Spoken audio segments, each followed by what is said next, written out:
Thank you, sir.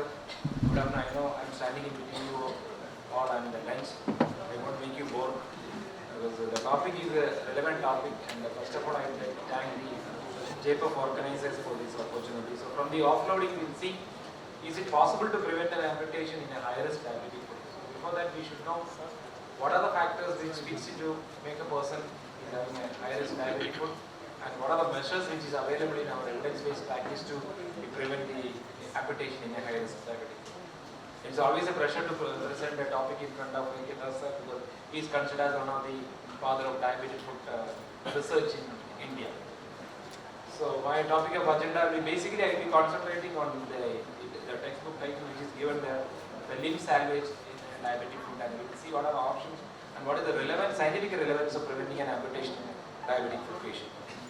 There's a famous article which had come that it says that every 30 seconds a lower limb is lost somewhere in the world as a consequence of diabetes. So at least if we can save a single limb, then it is a big achievement in our day-to-day practice. Now this 30 seconds has come down to 20 seconds in the previous year study.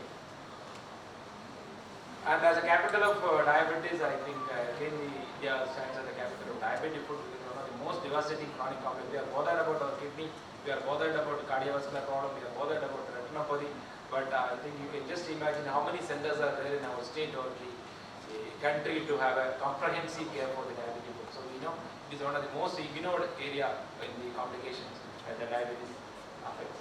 So many amputations which happens in India, and bad healing is almost 70% of these amputations are carried.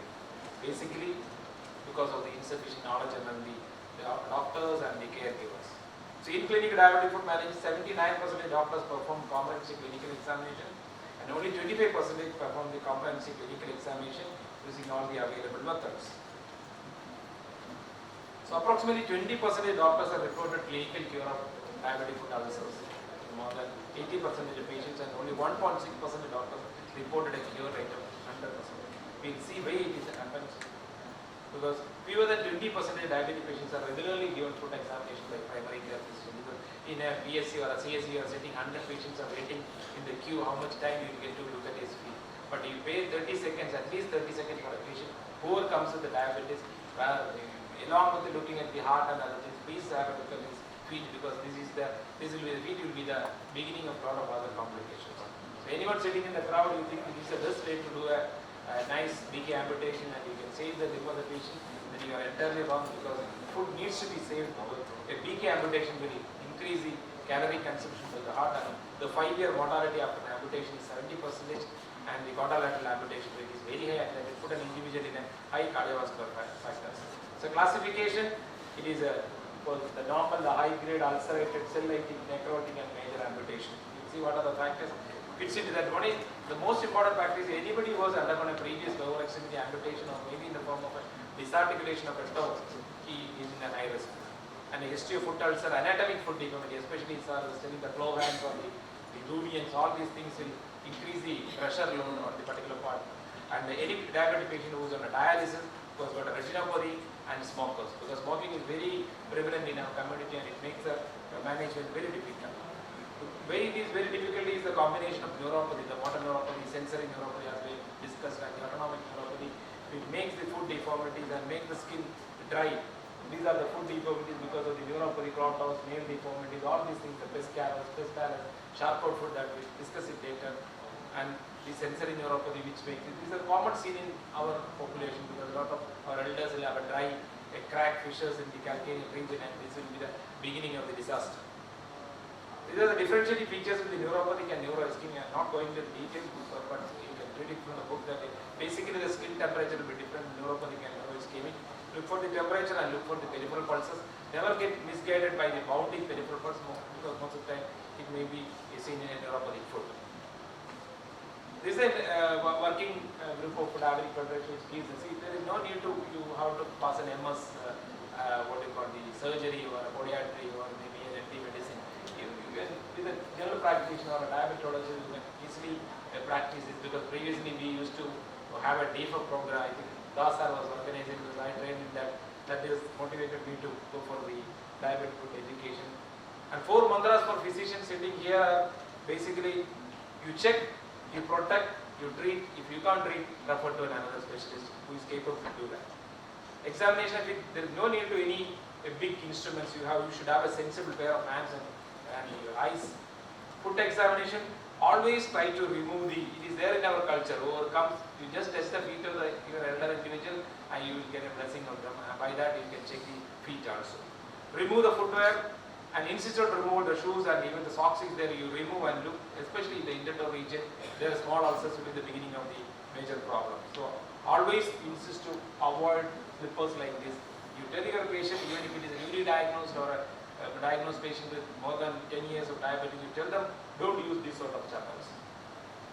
Visual inspection, skin, nails, callus, look for any deformity, any pressure points, and always look for a simple test. You tell the patient to dorsiflex the big toe. If he is able to do, and you can feel that there is no limited joint mobility, and if anybody is having a limited joint mobility, then he will have a high risk foot. So just do this, do the peripheral pulses, the dorsalis pedis, anterior tibial and posterior tibial. If it is there, you are in a safe range.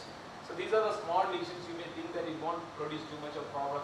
This area I was telling. Any patient you just look, especially during the monsoon time, 20 to 30% of patient will have this beginning of this diabetic foot ulcer. Again, these are the common anomalies: callus, hamartosis, the hallux valgus, the bunions, and the pescals. And examination of feet is very important. You look for the fissures. This is very important. So any small ulcer, if you get, you try to prop this area by a sterile prop, and if it is touching the gritty feeling, it is touching the bone, you can make a diagnosis of osteomyelitis. This is a very big problem. It's a clinical diagnosis you can make. If patient cannot afford, you can take a chest X-ray. If patient can afford, you go for a CT. Good. Examination of it, these are the simple things: 5 gram monofilament, 128, 24, and ankle reflex. These are the things we can do even after completing a 30-second examination. I'm not going into details. Always try to exclude the peripheral vascular diseases, especially by looking at the peripheral pulses, and you can do an ankle break-in index. Based on that, you can assess whether the individual has an underlying PAD or not. This is what we are saying: Charcot foot. So it's a painless, progressive, destructive arthropathy, very difficult condition to treat. Amputation rate is about roughly around 40%. In any patient who is coming to you in your clinic with a unilateral limb edema, with a redness or a swelling, you please don't limit your diagnosis to cellulitis or foot. Don't give antibiotics for months and weeks. You just take your thermometer and show down the non-involved limb and involved limb. If the temperature difference of the involved limb is more than 2 to 3 degrees Celsius, you always think about the possibility of Charcot foot as a diagnosis. Take a chest X-ray, foot X-ray, weight bearing X-ray. This will give an indication that collapse of the mid-arch, and you can make a diagnosis of Charcot foot. This is the classical footwear: white toe box. There is an ankle coverage is there, velcro. There is a two strap on the forefoot also, and this will help in preventing the diabetic foot. And anybody who is taking whether it's a shoes or a chappal, you tell the patient that they should choose a chappal after 3 p.m. in the evening, because most of the patient will have a dependent edema. If they buy a chappal in the morning time, I think they will get a chance of shoe buying. This is the risk categorization. So anybody who is got sensory neuropathy, once in every 6 months you have to check in. Sensory neuropathy with the PAD evidence every 3 months. Previous ulcer, they have to meet the doctor in 1 to 3 months at least. It's always an integrated care process, starting from our nurses, the podiatrician, ourselves, the diabetologist, or the orthopedician, or the surgeon. It's a teamwork. Everybody has to contribute to prevent. Foot ulcer prevention, the most important thing is you identify the at-risk foot, regularly inspect, and then educate the patient and the bystanders to detect the problem as early as possible. Wound control, as Dr.Ajith said, the vascular control, mechanical, all these importantly. This is a gold standard. Offload, offload, offload, total contact cost. Most of the time, the patient may not be following your advice, then you can use a removable Walker wound. Local ulcer care, never debride any wound with preferably hydrogen peroxide and betadine. Use normal saline wash. Never use this molecule. And the dressing, the aim of the dressing should be, it should keep the wound moist. Nothing more than that. Identify the infection with features of pain, exudation, and other things. Never send a superficial sample swab for culture. Thorough cleaning, send a deep swab for culture. Empirical oral antibiotic therapy should target Staphylococcus aureus. A preferable agent should be amoxicillin clavulanic acid. If you are giving 625 mg, please give it for 3 times a day, not BD. Okay, or you can give injectables. And the clindamycin will be a good agent if the patient is able to tolerate in an oral fashion, because it has got an agent, it has got a gram-positive and an anaerobic coverage and a good oral bioavailability. These are the classification of mild moderate. You can the clontazepam, cefalexin, you can give clindamycin. If you are going for injectable antibiotics, the piperacillin tazobactam will be a good option, and you can go for even for meropenem or ceftazidime based on your local culture prevalence. And please don't start linezolid or levofloxacin as the first line of drug, because these are reserved for MRSA and multi-drug resistant tuberculosis. Judicious use of antibiotics is a need of the hour. A lot of consensus are coming from Government of India regarding the judicious use of antibiotics. Any mild infection you can give oral 1 to 2 weeks, or initially you can start with the 5 days of IV course, then you can switch over to 2 to 4 weeks. If anybody is having an underlying osteomyelitis, the guideline says you have to give 6 to 8 weeks of oral antibiotics prophylaxis.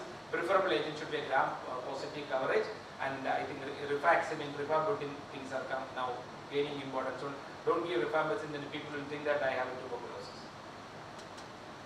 So how to treat in a resource setting, I am not going into details, because foster therapy is a very important. The restoration of tissue perfusion, wherever you can put an angioplasty, peripheral angioplasty, that is a gold standard thing, but only problem is it is a diffuse infrapopliteal involvement. Passing a stent in a diabetic foot is very difficult. It is not as easy as what we do in a cardiology stenting.